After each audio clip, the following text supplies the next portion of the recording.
नाशिकची ही बेस्ट मिसळ तुम्ही ट्राय केली का नाशिककर? Good morning guys. तर मला माहिती मी भरपूर दिवसापासून ब्लॉग अपलोड करत नाही आहे, कारण मला बरं नव्हतं वाटत म्हणून.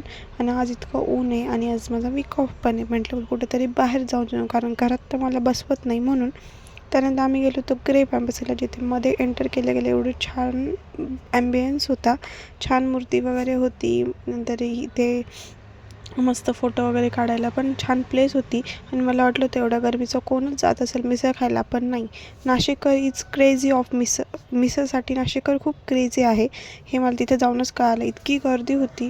त्यानंतर फायनली आम्हाला टेबल वगैरे भेटला आणि मी तिथे गेल्या गेल्या केस बांधून घेतले होते, कारण खूप गरम होत होतं. पण बरं त्यांनी कूलर पण होते तिथे, म्हणून एवढं काही वाटलं नाही. मिसळ आली आपली आणि जे पाहूनच तोंडाला पाणी आलेलं होतं. एकदम 10 ऑन 10 मिसळ आहे. तुम्ही एकदा नक्की ग्रेप ॲम्बसीची मिसळ नक्की ट्राय करून बघा.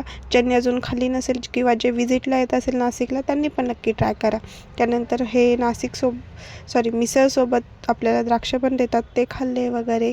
आणि नंतर तिथं थोड्या वेळ बसून टाईमपास केला, म्हणजे कारण ऊन थोडं उतरू दिलं. त्यानंतर थोडासा झोका पण खेळून घेतला, कारण मग ऊन उतरायची वाट बघत होते मी म्हणून, कारण एवढं उन्हामध्ये नको वाटत होतं बाहेर जायला. बसली वगैरे. त्यानंतर तिथून फायनली निघालो आणि समर्थ ज्यूस सेंटरला गेलेलो, तिथला ज्यूस पिला, कारण क्रेविंग होत होती. तर असंच होता आजचा दिवस. बाय.